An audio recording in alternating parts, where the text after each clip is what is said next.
आप देख रहे हैं आपका लोकप्रिय चैनल और खास खबर धौलपुर की।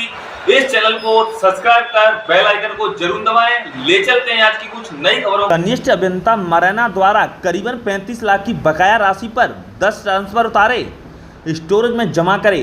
उनमें से 5 केवी सिंगल फेज का एक मरैना से, 10 केवी सिंगल फेज का एक बूढ़ा से, 10 केवी सिंगल फेज का एक कठुमरी से, 10 केवी सिंगल फेज का एक 16 केवी सिंगल फेज, एक गडराई से 5 केवी सिंगल फेज का एक, 10 केवी सिंगल फेज का एक सामौर से और 10 केवी के 2 सिंगल फेज ट्रांसफर महदपुरा से बकाया राशि पर उतार कर स्टोर में जमा कराए और मौके पर 45,000 रुपये जमा कराए। खेड़ा धौलपुर राजकीय महाविद्यालय राजाखेड़ा के लिए बस की व्यवस्था को लेकर एबीवीपी ने डिपो धौलपुर के मुख्य प्रबंधक को दिया ज्ञापन। राजाखेड़ा के गांव डोंगरपुर में स्थित राजकीय महाविद्यालय की दूरी राजाखेड़ा कस्बे से तकरीबन 5 किलोमीटर दूरी है। राजाखेड़ा कस्बे से इतनी दूरी पर स्थित होने के कारण महाविद्यालय में पढ़ने वाले छात्र छात्राओं को आने जाने में कई समस्याओं का सामना करना पड़ता है। बदलते मौसम की समस्या, आवारा पशुओं की तथा मनचलों को लेकर के आदि ऐसी कई समस्याएं हैं जिनकी वजह से कई समस्याओं का सामना पढ़ने वाले सभी छात्र छात्राओं को करना पड़ता है। अखिल भारतीय विद्यार्थी परिषद के द्वारा जब से महाविद्यालय की नई बिल्डिंग का वहां पर निर्माण हुआ है, तभी से एक बस की मांग समय समय पर शासन व प्रशासन से की जा रही है, लेकिन प्रशासन की तरफ से सिर्फ आश्वासन देकर छात्र को शांत कर दिया गया। लेकिन विद्यार्थी परिषद ने पुनः एक बार फिर से इस मांग को दोहराया है। राजाखेड़ा कस्बे से महाविद्यालय के रास्ते होकर खेड़ागढ़, आगरा, उत्तर प्रदेश के लिए बस सेवा शुरू कर दी जाए तो महाविद्यालय में पढ़ने वाले सभी छात्र छात्राओं को अपने माता पिता या परिजनों पर डिपेंड नहीं होना पड़ेगा। उसके रास्ते में एक बस की व्यवस्था हो जाए तो वहां से महाविद्यालय के छात्र छात्राओं के साथ साथ ग्रामीण क्षेत्र के आम किसान, मजदूर इत्यादि को भी सुविधा उपलब्ध होगी, जिसमें राजस्थान में पड़ने वाले गांव डोंगरपुर, रामगढ़, कछियारा, विडार, बीच का पुरा सहित अन्य गांवों को संपर्क राजाखेड़ा से जुड़ जाएगा, जिससे परिवहन में विद्यार्थी के साथ साथ आमजन को भी सुलभता होगी। ज्ञापन देने वालों में विकास अग्रवाल, नीतेश शर्मा, गोविंद पतंजलि, गजेंद्र मौजूद रहे। राजाखेड़ा से प्रेम सिंह जादन की रिपोर्ट। नई खबरों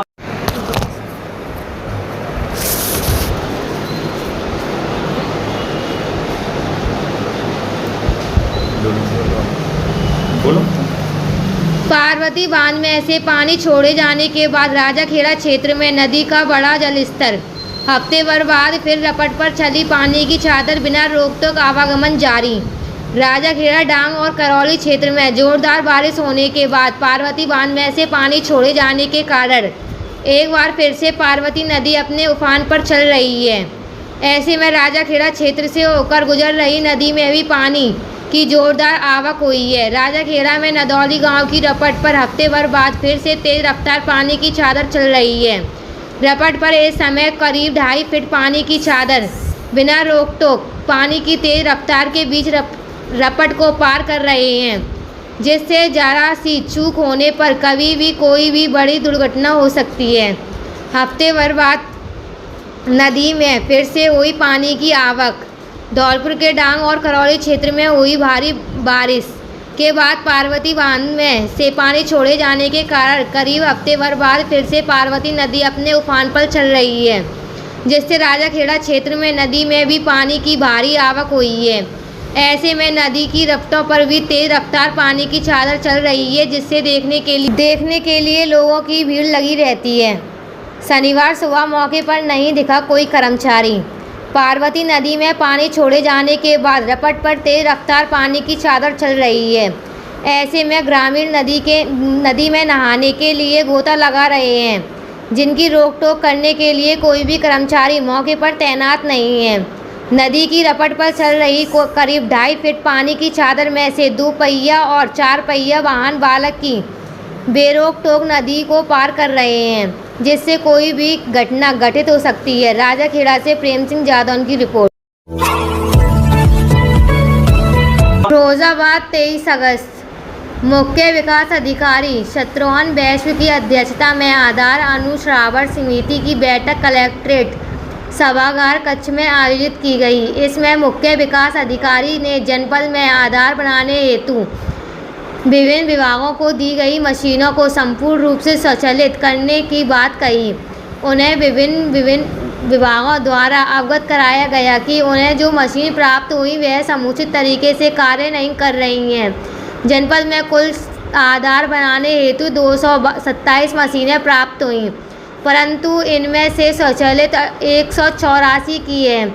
उन्हें बताया गया कि जनपद में कुल 0 से 5 वर्ष तक के बच्चों का 37%, 5 से 18 वर्ष तक के लोगों का 100%, जबकि 18 वर्ष से ऊपर का भी 100% हो चुका है। विकास अधिकारी के निर्देशित किया कि आधार बनाने वाली मशीन को दुरुस्त कराकर तीव्रता लाई जाए, जिससे जनपद के हर नागरिक की पहचान सुनिश्चित हो सके और शासन द्वारा संचालित विभिन्न योजनाओं का लाभ भी उन्हें मिल सके। इस अवसर पर जिला अर्थ एवं संख्याधिकारी MP सिंह, जिला बेसिक शिक्षा अधिकारी आशीष पांडे सहित संबंधित जिला स्तरीय अधिकारी आदि उपस्थित रहे। जिला अधिकारी वरिष्ठ पुलिस अधीक्षक ने आज से शुरू हो रही पुलिस भर्ती परीक्षा लिखित परीक्षा हेतु बनाए गए केंद्र का निरीक्षण किया और वहां संचालित परीक्षाओं की व्यवस्थाओं का जायजा लिया। उन्होंने स्वयं अभ्यर्थियों के प्रवेश गेट के पास खड़े होकर चेकिंग किए। प्रत्येक केंद्र पर उन्होंने संपूर्ण व्यवस्थाओं का जायजा एवं परखा। लगे कर्मचारियों से वार्ता कर उन्होंने सख्त हिदायत दी कि अपने अपने दायित्व को सतर्क और कर्तव्य निष्ठा से पूर्ण निर्वाह करें।